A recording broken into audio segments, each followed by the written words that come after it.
அனைவருக்கும் வணக்கம். ஆறாக ஓடும் கள்ளச்சாராயம். கள்ளக்குறிச்சியில பரபரப்பு. 9 பேர் கள்ளச்சாராயத்துக்காக செத்து மடிஞ்சிருக்காங்க. இன்னும் எவ்வளவு பலி எண்ணிக்கை உயரும்னு சொல்ல முடியல.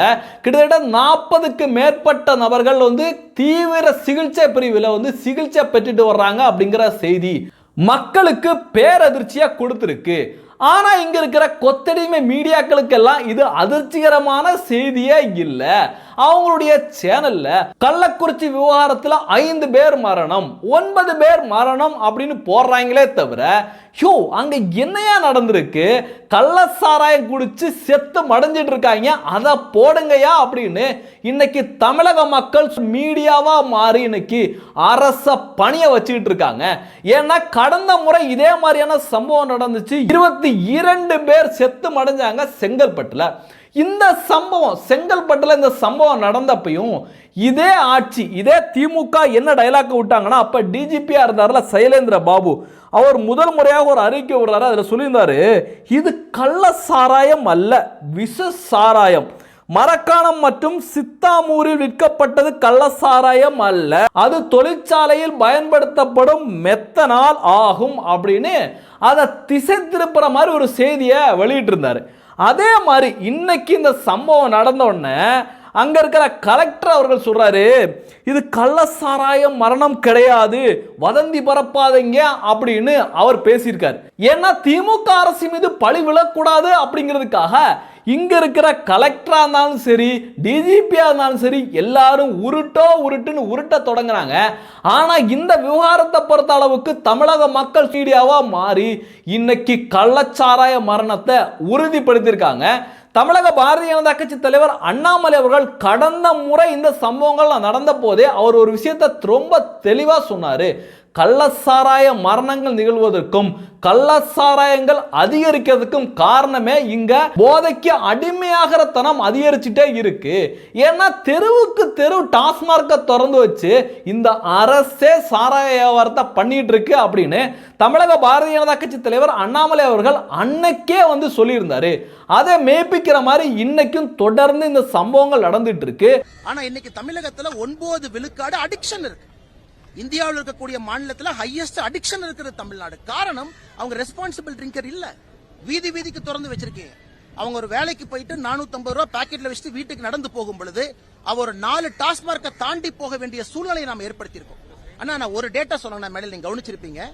2021, 22, 22, 23 இந்த ஒரு வருஷத்துல டாஸ்மார்க்கினுடைய வருமானம் 22 விழுக்காடு உயர்ந்திருக்கிறது. இந்தியாவில் எந்த மாநிலத்தை வேணாலும் எடுத்துக்கங்க, 2%, 3%, 4% growth இருக்கும். 22% விழுக்காடு growth எங்கேயாச்சும் பாத்திருக்கீங்களா? அப்பனா இது ஒரு பொருளை விற்கிற மாதிரி, மார்க்கெட்டிங் பண்ற மாதிரி தேடி தேடி கஸ்டமர்கிட்ட விற்கிறாங்க. இது எங்க போய் நிற்கும்? சரி, இப்ப நாம சாராயம் சொல்றோம், கூச்சுன்னு சொல்றோம், இல்லீகல் சாராயம், விஷச்சாராயம், வேற வேற பேர் வைக்கிறோம். ஏன் குடிக்கிறாங்கன்னா, ஒரே குவார்டர் பாட்டில்ல அந்த விஷச்சாராயத்தனைக்கு விழுப்புரம் பக்கம் என்ன நடந்திருக்கோ போய் பாத்தீங்கன்னா 25 ரூபாய் கொடுக்குறாங்க, 20 ரூபாய் கொடுக்குறாங்க.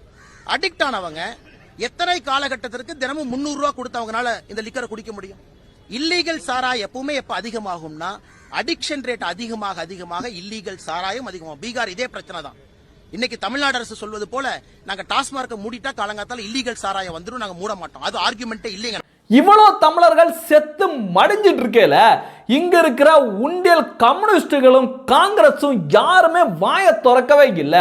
மணிப்பூர்ல ஒரு கலவரம் ஏற்பட்டுச்சுன்னா பிரதமர் நரேந்திர மோடி அவர்கள் பதவி விலகணும், அமித்ஷா அவர்கள் பதவி விலகணும் அப்படின்னு இங்க கதறன்னு கதறிட்டு இருக்க யாருமே இதுவரைக்கும் வாய் திறக்கல.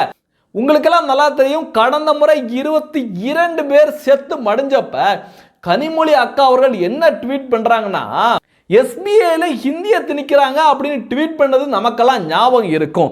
அதே மாதிரி இப்ப கம்யூனிஸ்ட் உண்டியல்கள் ஒரு அறிக்கை விட்டுருக்காங்க. என்ன சொல்லிருக்காங்கன்னா, போலீஸ் கூட்டு இல்லாமல் கள்ளச்சாராயம் விற்றிருக்க முடியாது அப்படின்னு சிபிஎம் மாநில செயலாளர் கே பாலகிருஷ்ணன் உண்டியல் உருட்ட தொடங்கியிருக்காரு. இது எங்களுக்கு தெரியாதா? அப்ப போலீஸ் துறையை கையில வச்சிருக்கிறது யாரு? முதலமைச்சர் ஸ்டாலின் அவர்கள் போலீஸ் துறையை கையில வச்சிருக்காரு. மதுவிலக்குத்துறை அமைச்சர்னு ஒருத்தர் இருக்காரு, அவரை பத்தி எதுவுமே பேசாம இப்ப அதிகாரிகள் மேல பழிய போட்டு தப்பிக்கிறதுக்கான வேலையை பார்த்துட்டு இருக்காங்க. அதுக்கு முன்னோட்டமா தான் இந்த உண்டியல்களை எல்லாம் அந்த களத்துல இறங்கி விட்டு, இது மாதிரியெல்லாம் பேசுங்கய்யா, இது மாதிரி பேசுனா மக்கள் நம்புவாங்க அப்படின்னு பேச விட்டுருக்காங்க அப்படிங்கிற சந்தேகம் இன்னைக்கு மக்களுக்கு வலுவா எழுந்திருக்கு. ஏன்னா ஈஸியா இப்போ உடனடியாக நம்ம பார்த்துருப்போம், அங்க இருக்க மாவட்ட கலெக்டரை இடமாற்றம் பண்றது, அங்க இருக்கிற காவல்துறை அதிகாரிகளை சஸ்பெண்ட் பண்றது அப்படிங்கிற வேலையிலலாம் அரசு இறங்கி இருக்கு. ஆனா இதுக்கு முழு பொறுப்பேற்க வேண்டியது முதலமைச்சர் ஸ்டாலின் அவர்களும் அந்த துறையை சேர்ந்த அமைச்சரும் தான் அப்படிங்கிறதா நிதர்சனம். ஏன்னா இது முதல் முறையா நடக்கல.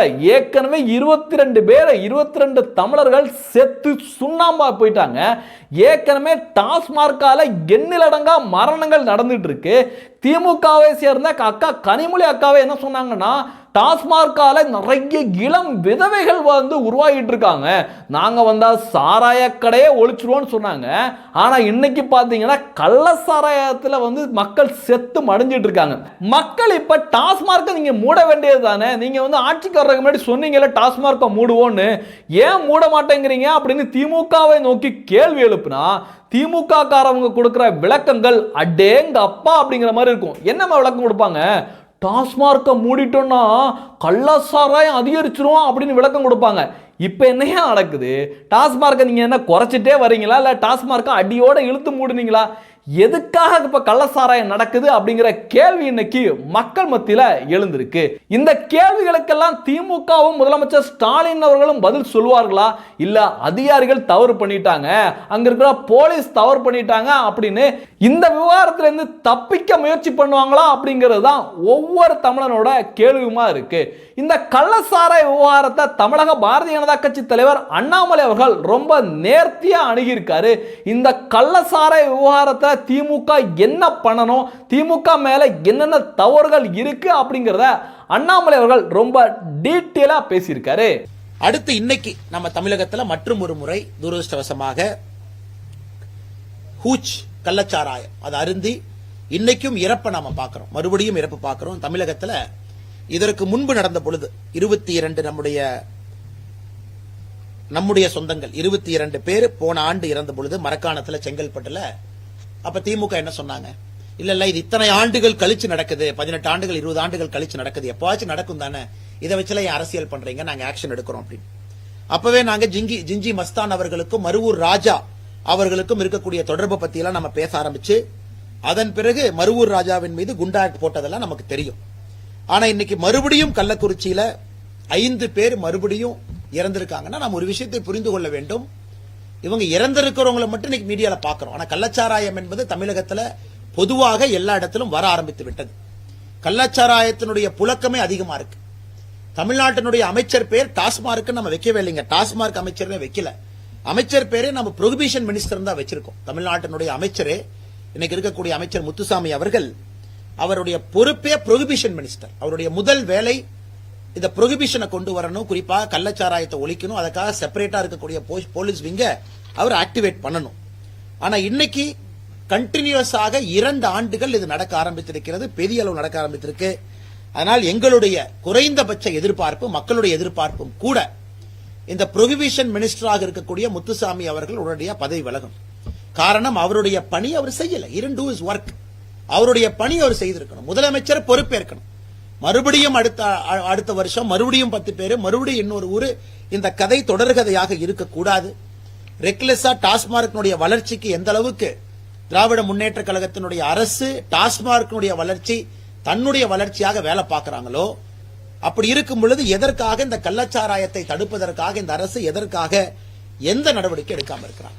இது ஒரு பக்கம் இருக்கும் பொழுது, இன்னொரு பக்கம் மணல் கடத்தக்கூடிய கும்பல் அரசு அதிகாரிகள் மீது நடத்தக்கூடிய தாக்குதல். இப்பதான் நம்ம பார்த்தோம், புதுக்கோட்டையில 15/6/2024 இலுப்பூர்ல தாசில்தார் தேவநாயகி அவங்க அசிஸ்டன்ட் மேல மறுபடியும் ஒரு கொலைவெறி தாக்குதல். கடந்த 3 ஆண்டுகள் நம்ம பட்டியலிடுறோம் அப்படின்னா, 2021 திருச்சியில திமுக ஒன்றிய பொறுப்பாளர் ஒருத்தர் நீக்கிறாங்க. காரணம், மணல் கடத்தல போலீஸ்க்கு மிரட்டல். 8/6/2022 திருவையாறுல 24 மணி நேரம் இதே பிரச்சனை. 26/4/2023 தூத்துக்குடியில மணல் கொள்ளை குறித்து புகார் கொடுத்ததால் அலுவலகத்தில் புகுந்து விஏஓ வெட்டி கொலை. 24/9/2023 ஓமலூர்ல விஏஓயை கொலை செய்ய முயற்சி. 28/5/2023 மணல் கொள்ளையை தடுத்த வருவாய் ஆய்வாளர் மீது தாக்குதல். 14/10/2023 எங்களையா பிடிக்கிற மணல் கடத்தலை தடுக்க முயன்ற விஓவின் மீது லாரி ஏற்றி கொலை முயற்சி பழனி அருகே. 2/11/2023 மணல் அள்ளியதை தடுத்த விஓவின் மீது மறுபடியும் கொலைவெறி தாக்குதல். 23/11/2023 தாசில்தாருக்கு கொலை மிரட்டல். 1/12/2023 மணல் கொள்ளை வழக்கு பதிந்த எஸ்ஐக்கு கொலை மிரட்டல். 4 மாதத்திற்கு முன்பு மறுபடியும் இதேதான். தொடர்ச்சியா இன்னைக்கு பாத்தீங்கன்னா புதுக்கோட்டை ஒரு அரசு அதிகாரிகளுக்கே தமிழகத்துல பாதுகாப்பு இல்லை. அவர்களுக்கு அரசு நம்ம எதற்காக சம்பளம் கொடுக்கிறோம், எதற்காக அந்த பணியில் இருக்காங்க, அந்த வேலையை அவங்களால செய்ய முடியவில்லை என்றால் ஒரு சாதாரண மனிதருக்கு எப்படி சட்டம் ஒழுங்கு மீது ஒரு மரியாதை வரும்? தொடர்ச்சியாக இது நடந்து கொண்டிருக்கிறது. எத்தனை இடத்துல விஓ அவங்க எல்லாம் கன் லைசன்ஸ் அப்ளை பண்ற அளவுக்கு நிலைமை மோசமா இருக்கு. இதுவும் இந்த ஆட்சியில எந்த அளவுக்கு மோசமாக சட்டம் ஒழுங்கு இருக்குது என்பதற்கு மற்றும் ஒரு உதாரணம்.